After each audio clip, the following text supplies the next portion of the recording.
Hello, this is number 3 in a series of videos called 12 Fatal Mistakes that Property Investors Commonly Make and How to Avoid Them. Mistake number 3 is forgetting the importance of location and not choosing one. Choose one area and stick to it. As the property coach Mark I. Anson said, you should dominate your ground. Get to know your goldmine area backwards. It may be on your doorstep or 100 miles away, but it must be a clearly defined area, large enough to provide sufficient numbers of opportunities, but small enough to know every estate agent, letting agent, council planning and building control officer, HMO regulations and a decent team of builders.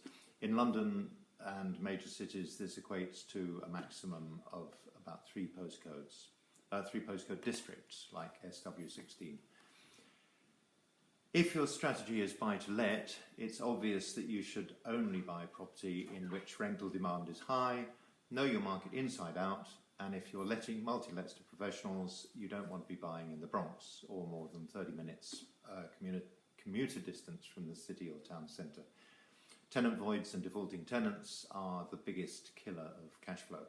So decorate your properties above the average for the area, provide high value but low cost extra like ultra fast Wi-Fi and cable TV, set the rent a whisker below what you could achieve in a perfect market, and let good marketing and word of mouth fill your rooms for you. It's vitally important to stage your property to make rooms look homely.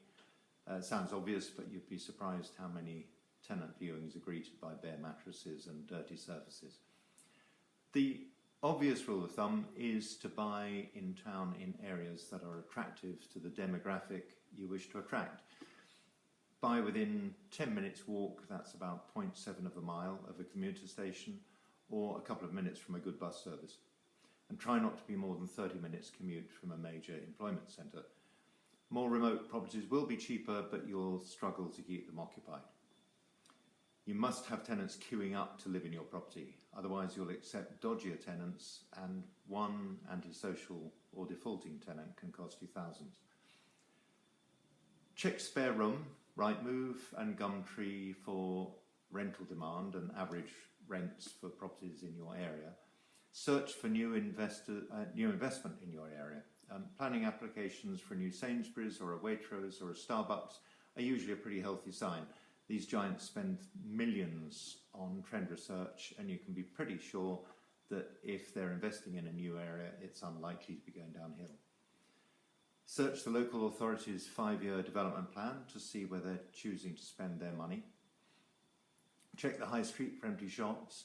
Research transport links. In London, some properties within a quarter of a mile of an Elizabeth line station rose by 80% in just over 3 years. The overground link raised property prices by 40% in the 2 years before it opened, and that was in a flatlining market, purely because the commute from these areas was reduced to under 30 minutes. If your strategy is student multi-lets, it doesn't take a genius to know where they will and will not travel to. Research whether the local university plans to build new student accommodation blocks in the area. You might have to talk to a student or two, but you'll recover soon enough. Stick to one strategy. Test the market before you buy, and only buy what fits your strategy in your chosen location.